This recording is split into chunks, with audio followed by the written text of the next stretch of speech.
Hello everyone and welcome back to Assorted Australian Politics. I'm Nick. It's been a while, but there's been some news in the last few days in my local area that Mark Parton has now been elected the leader of the Canberra Liberals. Leanne Castley has resigned and Johnny Hess has also resigned as deputy, but that's not as important. So the big headline is Mark Parton, he's fairly well known, I feel like, in the Canberra psyche. He was the speaker for ages, he was on the radio for ages. I feel like he's one of the politicians in the ACT that does have a lot of name recognition, and you'd probably find a lot of people to recognise.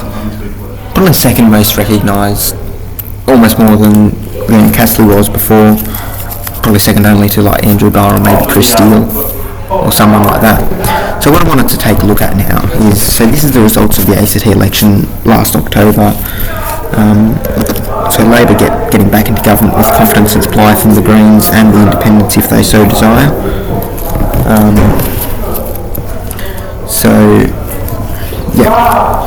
So if this election was held like now with Mark Parton as leader, first thing that's happening, that Green seat, that is going straight into this column. It was so close last time to flipping from Green to Liberal, but such a close race between James Daniels and Laura Nuttall. Laura Nuttall held on, but with the amount of surplus that Mark Parton would get as leader, there is no way she holds on this time. Now looking into Kurrajong, I feel like Mark Parton's the type of guy who could appeal like sort of in a city sort of area.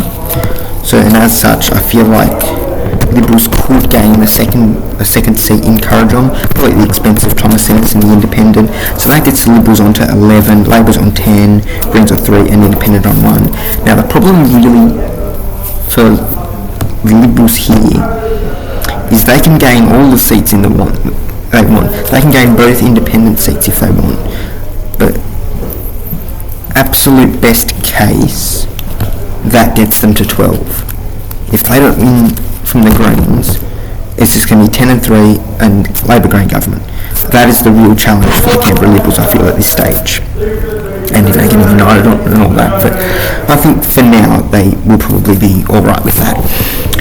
So, but where is this other seat going to come from? Because they need more, and they need to take from the Greens. As they could take from Fiona Carrick, but 10 and 3.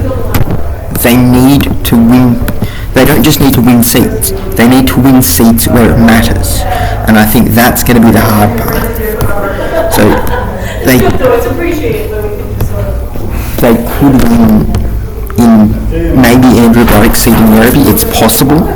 But I'd say, if I had to guess, I'd say that seat would be more likely to go independent than Liberal.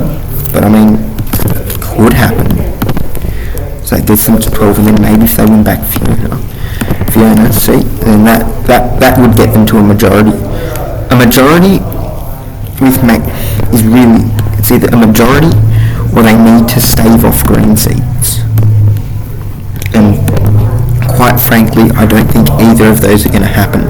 I feel like we're at the point now with ACT politics where Labor can pretty much just do whatever they want, because there is no real path whatsoever for the Liberals to get up and form government. And I think if they don't work out a strategy to pick off those Green seats, then that's just going to haunt them, and they're going to stay in opposition forever. But I mean, the next election is ages away, so there is still plenty of time for them to rectify this and to get on top of it. I've seen more unlikely things happen. I mean, anyone just needs to look at the polls at the start of the year for the government to think it was going to be a hung parliament or even a Dutton government, and then look what happened. So anything's possible, especially 3 years out, and we'll sort of see what happens. So, yep, just no one knows.